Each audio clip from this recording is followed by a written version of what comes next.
स्वागत है जीवित परमेश्वर की जीवित हजूरी में। बैठ जाओ अपने शरीर में, आत्मा में आप मेरे साथ खड़े हैं। दूसरा शमूएल उसका 7 अध्याय उसकी 8 आयत को मैं पढ़ूंगा। इसलिए तू मेरे दास दाऊद से ऐसा कह, सेनाओं के यहोवा यों कहता है कि मैंने तुझे भेड़शाला से और भेड़ बकरियों के पीछे पीछे फिरने से, इस मनसा से तुझे बुला लिया कि तू मेरी प्रजा इज़राइल का प्रधान हो जाए, और जहां कहीं तू आया गया वहां वहां मैं तेरे साथ रहा और तेरे समस्त शत्रुओं का तेरे सामने से नाश किया। फिर मैंने तेरे नाम को पृथ्वी पर के बड़े लोगों के नामों के समान मैं महान कर दूंगा, और मैं अपनी प्रजा इज़राइल के लिए एक स्थान ठहराऊंगा, उसे स्थिर करूंगा कि उसे अपने ही स्थान में वो बसी रहेगी और चलायमान ना होगी। कुटिल लोग उसको फिर दुख ना देने पाएंगे जैसा कि वो पहले करते थे। सब बोलो आमीन। 13 आयत में लिखा, मेरे नाम का घर वही बनवाएगा, यानी तेरा बेटा बनवाएगा, और मैं उसकी राजगद्दी को सदैव स्थिर रखूंगा। सब बोलो आमीन। मैं 9 आयत को फिर से पढ़ता हूं, आपने ध्यान से इसे मनन करते हुए सुनना। जहां कहीं तू आया गया वहां वहां मैं तेरे संग रहा और तेरे समस्त शत्रुओं का तेरे सामने से नाश किया। फिर मैंने तेरे नाम को पृथ्वी पर भर के बड़े बड़े नामों के समान मैं महान कर दूंगा। बोलो, परमेश्वर की तेरी लाइफ में योजना है। आप लोग एक दूसरे कई बार पूछते हो, परमेश्वर से पूछते हो कि परमेश्वर तेरी क्या योजना है मेरी लाइफ में, तू क्या चाहता है मेरी जिंदगी में। बाइबल कहती है परमेश्वर ये चाहता है कि वो आपके नाम को ग्रेट करना चाहता है। उसने कहा दाऊद को कि मैंने तुझे भेड़शाला से और भेड़ों के पीछे फिरने से इसलिए बुलाया कि मैं तुझे इज़राइल का प्रधान कर सकूं। बाइबल कहती है ये योजना पहले दाऊद के लिए नहीं थी, ये उसके भाइयों के लिए थी। ये प्लानिंग परमेश्वर की दाऊद के लिए नहीं थी। किसके लिए थी? उसके भाइयों के लिए। क्योंकि इसीलिए जब उसका भाई मसा होने के लिए शमूएल के सामने गया तो शमूएल ने कहा मैं इसे मसा करना चाहता हूं। यहोवा ने कहा मैंने इसे अयोग्य करार दिया, इसे फेल करार दिया, ये अपने टेस्ट में फेल हो चुका है, इसको मसा मत कर। एक एक करके दाऊद के भाई सामने आते गए और एक एक करके फेल होते गए जब तक दाऊद नहीं आया और मसा नहीं किया गया। परमेश्वर ने कहा मैं तेरे नाम को कहता, वो नाम जो भेड़शालाओं के पीछे भेड़ों के पीछे पीछे फिरता था, अपने घर का सबसे छोटा बेटा, फालतू कामों में जिसको लगा दिया जाता है। घर में ऐसे बच्चे भी होते हैं, किसी को इंपॉर्टेंट काम देते हैं और किसी को चलो थोड़े बहुत काम देते हैं, फालतू काम देते हैं, चल ये ठीक करा ले, चल अच्छा ये करा। ऐसा काम था दाऊद के पास।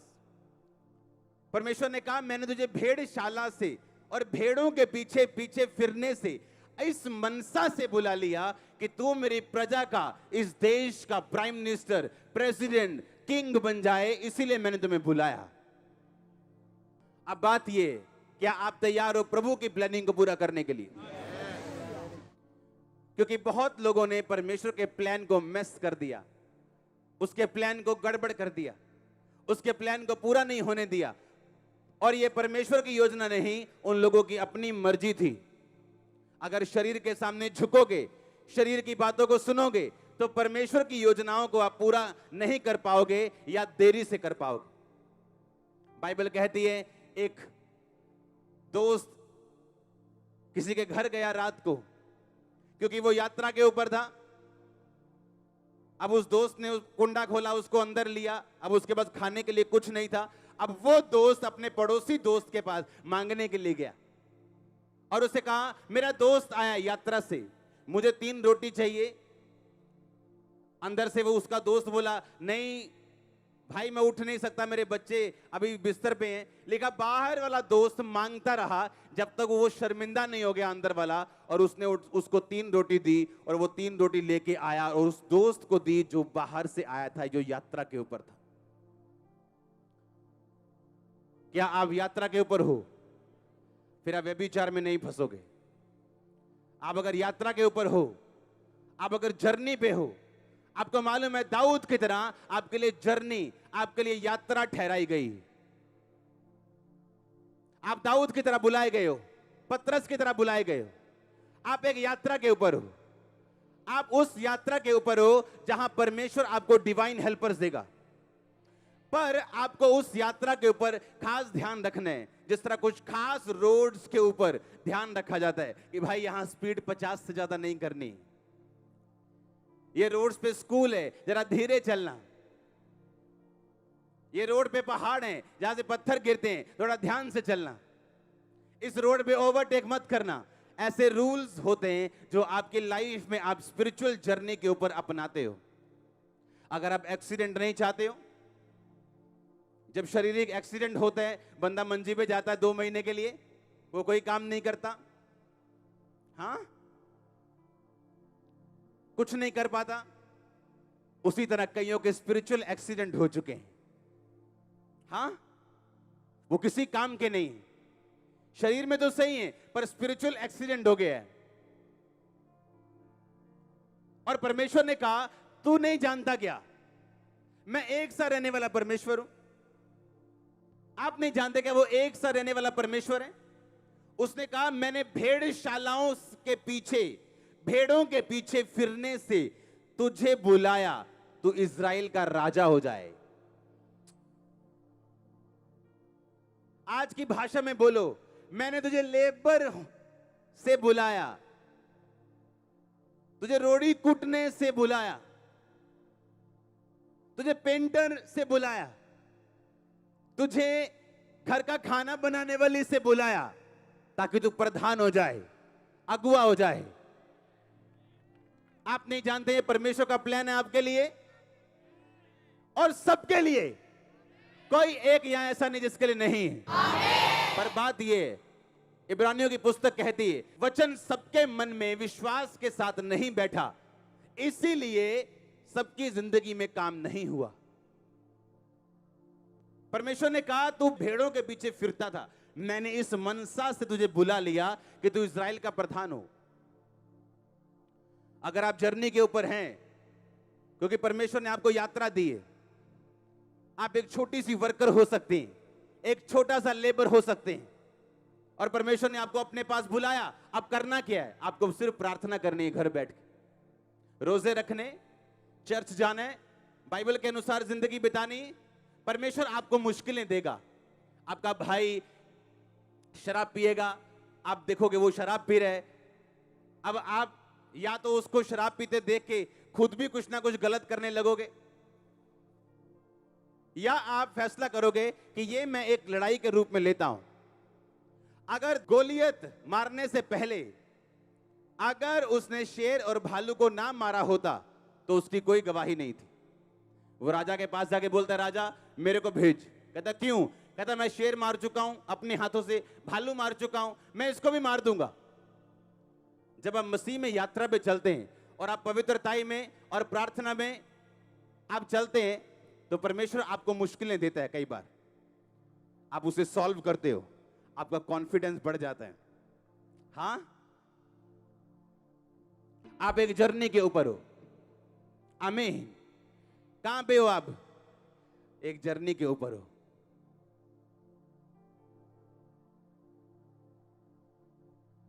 आप जब घर से निकलते हो, अगर आपने एयरपोर्ट जाना हो तो घर से ही जहाज पे बैठ जाते हो।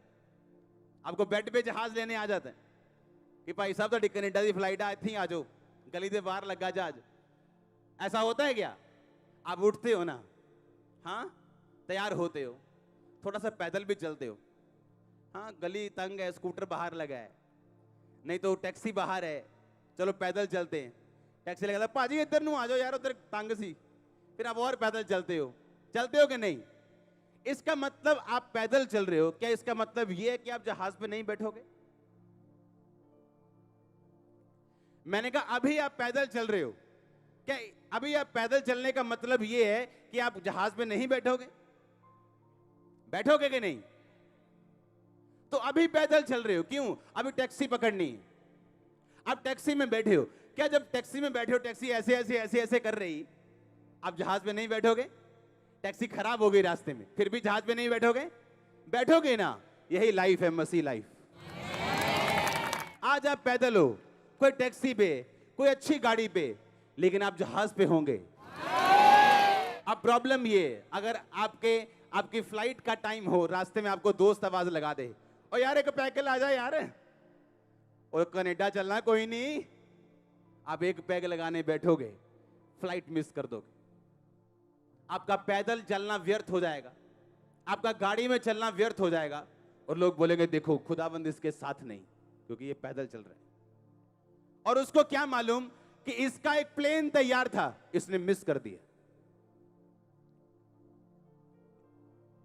और हर बंदे के लिए प्लेन तैयार है, एवरीबॉडी। अब आप उस प्लान को मिस कर दो, खत्म कर दो, उसे खराब कर दो, ये आपकी मर्जी, परमेश्वर की नहीं, आपकी मर्जी। परमेश्वर ने बुलाया आपको पवित्रता के लिए, आप कोई और चक्कर में फंसे हो, आपकी मर्जी।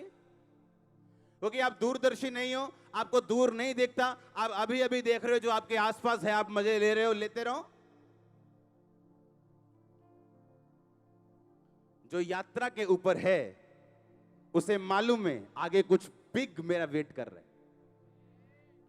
तो वो डिस्ट्रैक्शंस पे ध्यान नहीं देगा। उसे पता है कोई बिग, कुछ बड़ा मेरा वेट कर रहा है।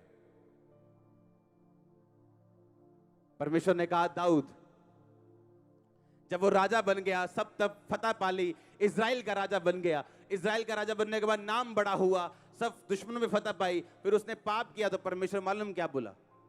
परमेश्वर ने कहा दाऊद, अभी तो मैं तुझे और भी बहुत कुछ देने वाला था। अरे अभी से वो इज़राइल का सबसे बड़ा राजा, दुनिया के सबसे बड़े राजाओं में से एक राजा था, और परमेश्वर कहता नहीं, अभी मैंने खत्म नहीं किया था, अभी तो मैंने शुरू किया था। अपना पहला साल याद करो मसीह में, अपना पहला महीना याद करो, अपना तीसरा साल, चौथा साल याद करो, अपने पुराने साल याद करो, और आज देखो आप कहां हो। क्या आपको इतना कॉन्फिडेंस नहीं कि जिस परमेश्वर ने मुझे यहां तक भेज दिया, वो आगे क्या कर सकता है, और कैसा कैसा कर सकता है, कितना बड़ा कर सकता है। उसने कहा मैं तेरा नाम ग्रेट करूंगा। अब वो बहन जो नहीं आई है 2 महीने 3 महीने, जो प्रभु में चल रही, अब उसकी लाइफ में प्रॉब्लम आई, अब वो प्रेयर करेगी, उस प्रॉब्लम से लड़ेगी, खुद पवित्रताई में खड़ी रहेगी, प्रार्थना में रहेगी, चाहे वो 2 साल लगे भाई को सुधरने में, चाहे 4 लगे। और इस तरह से परमेश्वर आपको लड़ने की शिक्षा देगा, क्योंकि अब हमारी लड़ाई किसी इंसान के साथ नहीं, हिंदुओं के साथ नहीं है, सिखों के साथ नहीं, क्रिश्चियन लोगों के, कैथोलिक मिशन सीएनआई के साथ नहीं है। हमारी लड़ाई किसी के साथ नहीं, बल्कि शैतान के साथ है।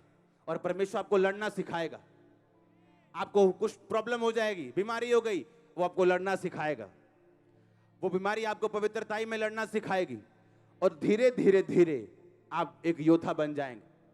और जब आप योद्धा बन जाएंगे, परमेश्वर को मालूम होगा अब मैं बड़ी कुर्सी से दे सकता हूं, बड़ी जिम्मेवारी से दे सकता हूं, अब मैं इसको और बड़ा कर सकता हूं। इस मिनिस्ट्री में, इस जीवन में, क्रिश्चियन लाइफ में जो मैंने सबसे बड़ी चीज सीखी है वो ये है कि परमेश्वर के साथ इंटीमेसी में रहना, प्रार्थना में नहीं, सहभागिता में। हालेलुया। आप प्रार्थना 2 घंटे करते हो, 3 घंटे करते हो, प्रार्थना के बाहर आने के बाद भी आप प्रभु के साथ जुड़े हो। अपने मन में भजन और कीर्तन करते रहो, अपने आप से बात करो भजन संहिता के वचनों के बीच में से, हमेशा उसका थैंक्स करते रहो, थैंक यू जीसस। और जिस तरह आप मनन करते जाएंगे, आपकी स्पिरिचुअल आईज ओपन होंगी, संघर्ष खत्म होंगे, वो चीजें जो आम ताकत से नहीं हो सकती, खास ताकत से भी नहीं हो सकती, आत्मा की तरह होनी शुरू होंगी। लाइफ रिलीज होगी आपकी हर तरह के बंधन से, आप अपने आप को फ्री फील करते हो, उसके बाद आप लाइट फील करते हो, और परमेश्वर आपको डे बाय डे विक्ट्री के बाद विक्ट्री, अंश के बाद अंश करके अपनी महिमा में बदलता है जब आप ऐसा जीवन जीते हो। तो अब आपने ये देखना है कि आप कैसी लाइफ जीना चाहते हो। क्या डिस्करेज होके, अगर आप क्रिश्चियन हो और आपकी लाइफ में निराशा नहीं आई, आप अभी तक पक्के क्रिश्चियन नहीं हो। डिस्करेज होना एक रियल क्रिश्चियन की निशानी, निराशा एक रियल क्रिश्चियन की निशानी। उसकी लाइफ में ये आती पर जाती भी है। उस डिस्करेज लाइफ में जब आप जीते हो और जीते करेज के साथ हो, होती तो निराशा है पर आप दुखी नहीं हो। आपको मालूम है आप एक जर्नी पे हो, आपको मालूम है ये टेम्परेरी है, आपको मालूम है आप यात्रा के ऊपर हो। परमेश्वर ने मेरा नाम महान करने के लिए मुझे अपने पास बुलाया। मैं फाइट करूंगा, लड़ूंगा अपने घराने के लिए, अपने लोगों के लिए, अपने लिए, परिवार के लिए, और जीतूंगा। आमीन। तो ये अब आपने देखना है। मैं तो ये सोचता हूं, कितने अभागे हैं कुछ क्रिश्चियन लोग। दुनिया में सबसे अनलकी है वो, सबसे ज्यादा अनलकी। क्योंकि जब यीशु मसीह के बारे में उनको नहीं पता था, वो परमेश्वर को मिलना चाहते थे, ढूंढना चाहते थे, पहाड़ों पे जाते थे, हाँ, फास्टिंग करते थे कि कौन है परमेश्वर, एक बार उसे हम देखना चाहते हैं।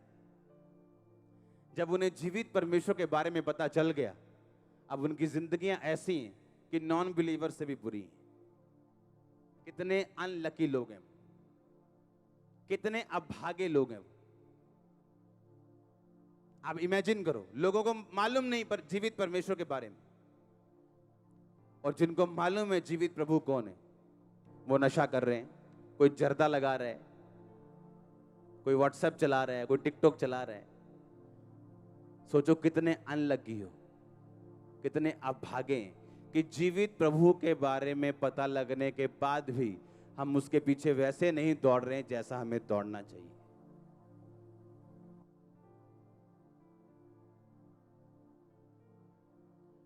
मैं आपको दावा करता हूं, दुनिया में ऐसे लोग हैं, अगर उनको मालूम हो जाए यीशु मसीह जीवित है, क्रेजी कर देंगे दुनिया को। ऐसी लाइफ है उनकी ऑलरेडी, पर प्रभु के बारे में पता नहीं। हालेलुया। तैयार हो प्रभु के लिए जीने के लिए, जर्नी पे सही तरह से जाने के लिए, बिना डिस्ट्रैक्शन के जाने के लिए। उसने कहा मैं तेरा नाम ग्रेट करूंगा डे बाय डे, जैसे आप चलते जाएंगे। अगर आप निराशा में नहीं गए, आप क्रिश्चियन नहीं, पक्के क्रिश्चियन नहीं। वो आपको निकालेगा उससे, आप ही को डालेगा, आप ही को निकालेगा, ना डालेगा भी खुद, निकालेगा भी खुद। और देखेगा आपके दिल में क्या है, क्या सोचते हो आप। जब आप डिस्करेज्ड हो, निरुत्साहित हो, दुखी हो, क्या तब भी थैंक यू जीसस बोलने के लिए तैयार हो। क्या आपको नहीं पता कि एक योद्धा कभी योद्धा नहीं बनता जब तक वो लड़ाई ना करे, फाइट ना करे, प्रैक्टिस ना करे, अपने शरीर को डेडिकेट ना करे, अपनी विल्स को डेडिकेट ना करे। आप शारीरिक भक्ति की जब बात करते हो कि मैंने ओलंपिक में मेडल जीतना है भाई, वो बोलता है ये नहीं खाना, वो नहीं खाना, सुबह इतने बजे उठना। सबकी स्टोरी पढ़ लो, हाँ, पीवी सिंधु पढ़ लो, जितने मर्जी पढ़ लो जो हाई लेवल पे पहुंचे। उनका कोच उन्हें खाने नहीं देता था, सुबह सुबह बुलाता था। सोचो अगर शारीरिक मेडल के लिए इतनी मेहनत चाहिए, तो सोचो अब आत्मिक लड़ाई में आपको कैसे मेहनत करनी पड़ेगी। इसलिए हर बंदा पीवी सिंधु नहीं है, साइना नेहवाल नहीं है, हर बंदा कोहली नहीं है। हाँ, क्यों? उसी तरह से आप आत्मिक रीति से बढ़ सकते हो, मेडल ले सकते हो। कौन सा पहला? गोल्ड मेडल 100 गुना, हाँ, सिल्वर 60 गुना, ब्रॉन्ज कितना? 30 गुना। वही पैटर्न चलता आ रहा है सालों पुराना। आमीन। तो मनन करना है, आमीन, मनन करना है, लाइफ के डिस्ट्रैक्शंस को खत्म करना है, परमेश्वर की योजना पे ध्यान देना है। उसने मुझे ग्रेट होने के लिए बुलाया। आप कितने भी छोटे लेवल पे क्यों नहीं, आपको आपके नाम को बड़ा करने के लिए बुलाया। और परमेश्वर आपको धीरे धीरे आगे लेके जाता है और आपके नाम को ग्रेट करता है। पहले आपके नाम को वो रिश्तेदारों तक फैलाता है, क्योंकि आप पवित्रता में चलना सीख जाते हैं, प्रार्थना करना सीख जाते हैं। हाँ, धीरे धीरे आप रिश्तेदारी से बाहर आते हैं, मोहल्ले में, मोहल्ले से नगर में, नगर से स्टेट में, स्टेट से देश में, देश से विदेश में। इस तरह से परमेश्वर कहता है मैं अंश अंश करके तुझे बढ़ाऊंगा। तो क्या आप तैयार है उसके अनुसार चलने के लिए? शैतान को मूर्ख बनाना पड़ेगा आपको और उसे दिखाना पड़ेगा कि मैं तैयार हूं। जब सबसे बड़ी ब्लेसिंग मैं दिमाग में सोच के बैठा हूं, जिसमें मेरी दुनिया कायम है, अगर वो ना भी मिले तो भी खुदाबंद के साथ चलने के लिए देखना क्या होता, देखना क्या होता है। मैंने कहा देखना होता क्या। दिमाग में अगर आप सोच लें कि कुछ भी हो जाए, आप देखना क्या होता है। क्योंकि परमेश्वर कहता है देख मेरे लोग, और शैतान कहता है नहीं, इसका वीजा रोक, तुझे गाली देगा, इसके आशीष रोक, तुझे मानेगा नहीं, मुझे छूने दे इसको, इस संडे चर्च में नहीं होगा। आज भी युद्ध चलता है ऊपर परमेश्वर और शैतान के बीच, और आप परमेश्वर के हथियार हैं। आप प्रभु को फेल नहीं होने देंगे, आप प्रभु को फेल नहीं होने देंगे। यीशु मसीह के नाम में आमीन। ऊंचा आशीष आपके। तो जब आपके घर से परमेश्वर आपको बुलाए, आप पैदल हैं तो थैंक्स करो, टैक्सी पे हैं थैंक्स करो, क्योंकि प्लेन पे तो आप थैंक्स करेंगे ही। तो मसीह लाइफ चॉइसेस की लाइफ, आपने पहुंचना वहीं, थैंक्स करके पहुंचो, कुड़ के जाओगे और लेट होंगे। तो क्यों ना एक आदत बना लो। हालेलुया। आप अपने बच्चों को जब स्कूल में डालते हैं, कोई 10वीं में है, कोई नर्सरी में है, कोई 12वीं में, अगर वो रोज रो रो के स्कूल जाए, 6 महीने में पास हो जाएगा? हाँ, और एक खुशी के साथ जाए, 6 महीने में पास हो जाएगा? टाइम लगता है। पर आप देखो, रो रो के आंखें सुजा के लाल करके मोटी करके जाना है या आराम से जाना है? हालेलुया। मैंने प्रभु से कहा 2005 में, क्यों तू मेरी सुनता नहीं? मैं लोगों पे हाथ रखता हूं वो हील होते हैं, तो मेरी क्यों नहीं सुनता? लड़ता था मैं परमेश्वर के साथ, मेरी प्रार्थना क्यों नहीं सुनता तू? 5 में नहीं सुनी, 6 में सुनेगा, 6 नहीं सुनी, 7 नहीं सुनी, 8 नहीं, 9 नहीं, 10 नहीं, 11, 12, 13। दुखी कर देते कई बार कोई चीजें आपको। तू सुनता, ये बात में मेरी क्यों नहीं सुनता? अगर उसने सुना होता तब आज मैं यहां ना होता। मैं रियल कह रहा हूं, अगर उसने मेरी प्रार्थना को सुना होता 2005 में, आज मैं इतना आशीषित ना होता। हमारी चॉइस छोटी, हमारी दृष्टि नजदीक तक है, दूर तक नहीं। और परमेश्वर की चॉइस बड़ी, वो आपके लिए दूर तक देख सकता है, आपके लिए बेस्ट देख सकता है, और यीशु मसीह के नाम में बेस्ट आपका हिस्सा है। अगर एक बुजुर्ग सोचता है अब क्या ग्रेट करना, मैं तो 80 का हो गया हूं, मूसा 80 का था और उसकी सेवा शुरू हुई थी, खत्म नहीं। कितने साल का था वो? 80 का, और सेवा शुरू की थी खुदाबंद। आपकी सिचुएशन आपको धोखा ना देने पाए, क्योंकि जब मुझे बोलते थे कि तू खुदाबंद का दास होगा, तू ऐसे बोला कर शीशे के सामने खड़ा होकर रोज, मैं बोलता था क्या तसल्ली देते, ऐसा लगता तसल्ली देते, सिर्फ मोटिवेट करते लोगों को कि ऐसा थोड़ी हो सकता है। उसके लिए उसने कहा मेरा वचन कभी नहीं बदला, वो एक सा है। आमीन। अगर तेरे मुंह में हो तो काट सकता है बीमारियों को।